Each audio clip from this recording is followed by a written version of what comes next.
315 మీటర్ల పొడవు, దాదాపు 18 అంతస్తుల భవనం అంత ఎత్తు, 80,000 టన్నులకు పైగా బరువు. ఇదే ప్రపంచంలోనే అత్యంత ఆధునిక క్రూజ్ షిప్ లో ఒకటైన ఎంఎస్సి మెరావిలియా. ఇది కేవలం ప్రయాణికులను ఒక చోట నుంచి మరొక చోటుకి తీసుకువెళ్లే ఓడ మాత్రమే కాదు, సముద్రం మధ్యలో తేలియాడే ఒక చిన్న నగరం అని చెప్పవచ్చు. ఎందుకంటే ఈ క్రూజ్ షిప్ లో ఒకేసారి దాదాపు 7,000 మంది ప్రయాణించవచ్చు. ఇందులో 2,500 luxury suites, restaurants, cafes, swimming pools, water park, theatre, casino, shopping mall, fitness centre, spa, ఇలా ఒక లగ్జరీ హోటల్లో ఉండే దాదాపు అన్ని సౌకర్యాలు అనేవి ఇక్కడ ఉంటాయి. అందుకే చాలా మంది దీనిని ఫ్లోటింగ్ సిటీ అని కూడా పిలుస్తారు. కానీ ఇంత పెద్ద క్రూజ్ షిప్ ని నిర్మించడం అంత సులభమైన పని కాదు. దీని నిర్మాణానికి దాదాపు $1 బిలియన్ ఖర్చయ్యాయి. అంటే మన భారత కరెన్సీలో వేల కోట్ల రూపాయలు. అంతేకాదు ఈ ప్రాజెక్ట్ ను పూర్తి చేయడానికి 60 లక్షల గంటలకు పైగా వేలాది మంది ఇంజనీర్స్, డిజైనర్స్, టెక్నీషియన్స్, వర్కర్స్ కలిసి పనిచేశారు. ఈ ఎంఎస్సి షిప్పింగ్ కంపెనీ ఈ షిప్ ను నిర్మించే బాధ్యతను ఫ్రాన్స్ కి చెందిన ఎస్టీఎక్స్ ఫ్రాన్స్ కంపెనీకి అప్పగించింది. వాళ్ళ ముందున లక్ష్యం చాలా స్పష్టంగా ఉంది. ప్రపంచంలోనే అత్యంత స్టేబుల్ క్రూజ్ షిప్ ను తయారు చేయాలి. ప్రయాణ సమయంలో షిప్ ఎంత వేగంగా వెళ్లినా లోపల ఉన్న ప్రయాణికులకు వైబ్రేషన్ అనేది చాలా తక్కువగా అనిపించాలి. అలాగే సీ సిక్నెస్ లేదా మోషన్ సిక్నెస్ కూడా సాధ్యమైనంత వరకు తగ్గేలా డిజైన్ చేయాలి. ఇంకొక ముఖ్యమైన మెయిన్ పాయింట్ వచ్చి ఈ మొత్తం ప్రాజెక్ట్ ను కేవలం 4 సంవత్సరాల్లో పూర్తి చేయాలి. ఒకవేళ నిర్ణయించిన తేదీ దాటితే కన్స్ట్రక్షన్ కంపెనీకి భారీ పెనాల్టీ చెల్లించాల్సి ఉంటుంది. అందుకే ఇంజనీర్స్ ముందుగా షిప్ మొత్తంపై డిజైన్ పని ప్రారంభించారు. 315 మీటర్ల పొడవున్న ఈ షిప్ లో ఏ భాగం ఎక్కడ ఉండాలి, ఎంత బరువు ఏ వైపు ఉండాలి, నీటిలో బ్యాలెన్స్ ఎలా మెయింటైన్ అవుతుంది, ఇలా ప్రతి విషయాన్ని కంప్యూటర్ సాఫ్ట్వేర్ సహాయంతో ముందుగానే ప్లాన్ చేశారు. ఈ ప్లానింగ్, డిజైన్, టెస్టింగ్ కే దాదాపు 2 సంవత్సరాలు పట్టింది. ఆ తర్వాత 2015లో అధికారికంగా కన్స్ట్రక్షన్ ప్రారంభమైంది. షిప్ యార్డ్ కు వేలాది భారీ స్టీల్ ప్లేట్స్ లను తీసుకువచ్చారు. షిప్ లో ఉపయోగించే ప్రతి స్టీల్ పీస్ ని ముందుగానే కంప్యూటర్ డిజైన్ ప్రకారం అత్యంత ఖచ్చితంగా కట్ చేయాల్సి వచ్చింది. ఈ పని మనుషులతో చేయడం దాదాపు అసాధ్యం. ఎందుకంటే 1 మిల్లీమీటర్ తేడా వచ్చినా తర్వాత అసెంబ్లింగ్ సమయంలో పెద్ద సమస్యలు రావచ్చు. అందుకే రోబోటిక్ కటింగ్ మెషిన్లను ఉపయోగించారు. ప్రతి స్టీల్ ప్లేట్ నుంచి ఎక్కువ పార్ట్స్ వచ్చేలా కట్ చేశారు. దీనివల్ల మెటీరియల్ వేస్ట్ కూడా చాలా వరకు తగ్గుతుంది. తర్వాత ఆ చిన్న చిన్న స్టీల్ ప్లేట్స్ లను వెల్డింగ్ చేసి పెద్ద పెద్ద సెక్షన్ గా తయారు చేశారు. ఇలా వందలాది సెక్షన్ సిద్ధమైన తర్వాత వాటితో షిప్ మెయిన్ స్ట్రక్చర్ ను నిర్మించడం ప్రారంభించారు. ఈ షిప్ లో మరో ముఖ్యమైన భాగం బల్బోస్ బో. ఇది షిప్ ముందు భాగంలో ఉండే ప్రత్యేకమైన స్ట్రక్చర్. దీని వల్ల నీటిలో ఏర్పడే రెసిస్టెన్స్ తగ్గుతుంది. దాంతో షిప్ కు డ్రాగ్ తగ్గుతుంది. డ్రాగ్ తగ్గితే ఫ్యూల్ కన్సంప్షన్ కూడా చాలా వరకు తగ్గుతుంది. దాని తర్వాత ఇంజనీర్స్ షిప్ లో అత్యంత ముఖ్యమైన భాగమైన హల్ తయారీపై దృష్టి పెట్టారు. హల్ అంటే షిప్ మొత్తం నీటిపై తేలేలా ఉంచే మెయిన్ బాడీ. ఇది ఎంత బలంగా ఉంటే షిప్ అంత స్టేబుల్ గా ఉంటుంది. అందుకే ఇంజనీర్స్ దాదాపు 150 వేర్వేరు హల్ డిజైన్స్ తయారు చేసి కంప్యూటర్ సిమ్యులేషన్ లో పరీక్షించారు.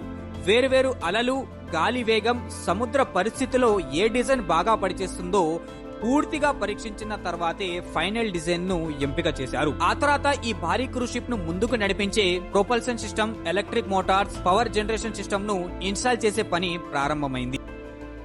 ఇక షిప్ యొక్క మెయిన్ స్ట్రక్చర్ పూర్తయిన తర్వాత ఇంజనీర్స్ ముందున తదుపరి పని దానికి అవసరమైన భారీ ప్రొపల్షన్ సిస్టమ్ ను అమరుస్తారు. ఈ ఎంఎస్సి మెరావిలియాలో ఉపయోగించిన ప్రొపెల్లర్స్ సాధారణ షిప్ లో ఉండేవి కావు. ఇవి దాదాపు 2 అంతస్తుల భవనం అంత పరిమాణంలో ఉంటాయి. ఒక్క ప్రొపెల్లర్ యొక్క బరువు ఒక ప్యాసింజర్ ఎయిర్ క్రాఫ్ట్ కంటే ఎక్కువే. ఈ ప్రొపెల్లర్ ను శక్తివంతమైన ఎలక్ట్రిక్ మోటార్స్ నడుపుతాయి. ఇవి కోట్ల వాల్ట్ల పవర్ ను ఉత్పత్తి చేస్తాయి. అంతటి శక్తితో 80,000 టన్నులకు పైగా బరువున్న ఈ క్రూజ్ షిప్ ను సముద్రంలో సులభంగా ముందుకు తీసుకువెళ్తాయి. అయితే కేవలం పవర్ ఎక్కువగా ఉండడం మాత్రమే సరిపోదు. ప్రయాణ సమయంలో షిప్ వైబ్రేషన్ చాలా తక్కువగా ఉండాలి. అందుకే ఈ మోటార్స్ లను ప్రత్యేకమైన వైబ్రేషన్ డంపింగ్ టెక్నాలజీతో రూపొందించారు. దీనివల్ల షిప్ తన గరిష్ట వేగంతో ప్రయాణిస్తున్నప్పటికీ లోపల ఉన్న ప్రయాణికులకి పెద్దగా కదలికలు అనిపించవు. కానీ ఇంత పెద్ద క్రూజ్ షిప్ ను నడపాలంటే కేవలం ఇంజన్ మాత్రమే సరిపోదు. ఇది సముద్రంలో తేలియాడే ఒక చిన్న నగరం లాంటిది. ఇందులో వేలాది మంది ఒకేసారి ఉంటారు. Restaurants, shopping malls, theatre, swimming pools, lightning, ఇలా ఎన్నో సౌకర్యాలు నిరంతరం పనిచేయాలి.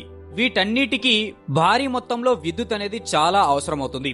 అందుకే ఈ షిప్ లో ఒక చిన్న పవర్ స్టేషన్ కూడా ఏర్పాటు చేశారు. ఇందులో 4 భారీ డీజిల్ జనరేటర్స్ ఉంటాయి. ఇవి ముందుగా హై వోల్టేజ్ ఎలక్ట్రిసిటీని ఉత్పత్తి చేస్తాయి. తర్వాత ట్రాన్స్ఫార్మర్ సాయంతో వోల్టేజ్ ను తగ్గించి షిప్ లోని అన్ని సిస్టంలకు పంపిస్తారు. ఈ క్రూజ్ షిప్ లో వేసిన ఎలక్ట్రిక్ వైరింగ్ మొత్తం పొడవు దాదాపు 1500 కిలోమీటర్ల వరకు ఉంటుంది. ఇంత పెద్ద షిప్ ను ఒకేసారి నిర్మించడం సాధ్యం కాదు. అందుకే దీనిని వందలాది మోడ్యూల్స్ గా విడగొట్టి వేరువేరుగా తయారు చేశారు. ప్రతి మోడ్యూల్ పూర్తయిన తర్వాత 1000 టన్నుల బరువును ఎత్తగలిగే భారీ క్రేన్ల సహాయంతో వాటిని ఒకదానిపై మరొకటి అమర్చారు. ఈ పని బయటకు చూస్తే ఎంత సులభంగా అనిపించినా వాస్తవానికి చాలా క్లిష్టమైనది. ఎందుకంటే ఒక్క మోడ్యూల్ కూడా కొద్దిగా తప్పు స్థానంలో అమరినా తర్వాత మొత్తం స్ట్రక్చర్ పై ప్రభావం పడుతుంది. అందుకే ప్రతి మోడ్యూల్ ను మిల్లీమీటర్ స్థాయిలో కొలిచి అత్యంత ఖచ్చితత్వంతో అమర్చుతారు. ఈ అసెంబ్లీ ప్రాసెస్ పూర్తవడానికి దాదాపు 9 నెలలు పట్టింది. ఇప్పుడు మరో పెద్ద సవాలు ముందుంది. ఈ షిప్ లో ఒకేసారి వేలాది మంది ప్రయాణికులు ఉంటారు. వాళ్లకు ప్రతిరోజు తాగడానికి, స్నానం చేయడానికి, వంట చేయడానికి, స్విమ్మింగ్ పూల్స్ కోసం కూడా పెద్ద మొత్తంలో మంచినీరు అవసరం అవుతుంది. అంత నీటిని ముందుగానే నిల్వ చేయడం అసాధ్యం. దీనికి పరిష్కారంగా షిప్ లో డీసాలినేషన్ ప్లాంట్స్ లను ఏర్పాటు చేస్తారు. ఈ సిస్టమ్ సముద్రపు ఉప్పు నీటిని తీసుకుని దానిలోని ఉప్పును వేరు చేసి మంచినీటిగా మారుస్తుంది. ఈ ప్రక్రియలో నీటిని వేడి చేయడానికి ఇంజన్ నుంచి బయటికి వచ్చే వేస్ట్ హీట్ ను ఉపయోగిస్తారు.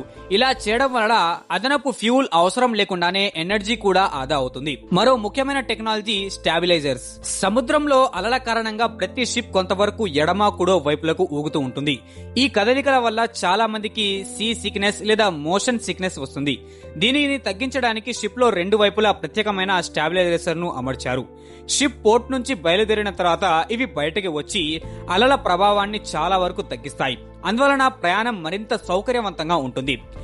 నిర్మాణం పూర్తయిన తర్వాత ఈ షిప్ ను నేరుగా ప్రయాణికుల కోసం అస్సలు ఉపయోగించారు. దానికి ముందు సీ ట్రయల్స్ లను నిర్వహిస్తారు. ఈ పరీక్షల్లో engine, propellers, power generation system, safety equipments, navigation system, అలాగే షిప్ లో ఎక్కడైనా వాటర్ లీకేజ్ ఉందా లేదా అనే విషయాలను పూర్తిగా పరీక్షిస్తారు. ఈ అన్ని టెస్టులు విజయవంతంగా పాస్ అయిన తర్వాత మాత్రమే షిప్ యొక్క ఇంటీరియర్ పనులను పూర్తి చేస్తారు. ఎంఎస్సి మెరావిలియాలో 2500 luxury suites, restaurants, cafes, spa, gym, shopping mall, water park, swimming pools వంటి అనేక ఆధునిక సౌకర్యాలు ఏర్పాటు చేస్తారు. ఇలా అన్ని పనులు పూర్తయిన తర్వాత 2017లో ఈ క్రూజ్ షిప్ అధికారికంగా సర్వీస్ లోకి వచ్చింది. ఈ రోజు కూడా ఈ ఎంఎస్సి మెరావిలియా ప్రపంచంలోనే అత్యంత ఆధునిక క్రూజ్ షిప్ లలో ఒకటిగా గుర్తింపు పొందింది. దీని నిర్మాణంలో ఉపయోగించిన ఇంజనీరింగ్, ప్లానింగ్, టెక్నాలజీ చూస్తే ఇలాంటి భారీ క్రూజ్ షిప్ ను నిర్మించడం అనేది కేవలం స్టీల్ తో ఓడను తయారు చేయడం కాదు, వేలాది మంది నిపుణుల అనుభవం, ఎన్నో సంవత్సరాల ప్లానింగ్, అత్యాధునిక టెక్నాలజీ కలిసి సృష్టించిన ఒక ఇంజనీరింగ్ మాస్టర్ పీస్ అని చెప్పడంలో ఏమాత్రం తప్పు లేదు. గైస్, ఒకవేళ మీకు వీడియో నచ్చినట్లయితే లైక్ చేసి మరిన్ని ఇలాంటి ఇంట్రెస్టింగ్ టాపిక్ కోసం మన ఛానల్ ని సబ్స్క్రైబ్ చేసుకుని పక్కనే ఉన్న బెల్ ఐకాన్ ని ఖచ్చితంగా ఆన్లో పెట్టుకోండి. Thanks for watching. మళ్ళీ ఇంకొక ఆసక్తికరమైన వీడియోతో కలుద్దాం. అప్పటి వరకు బాయ్.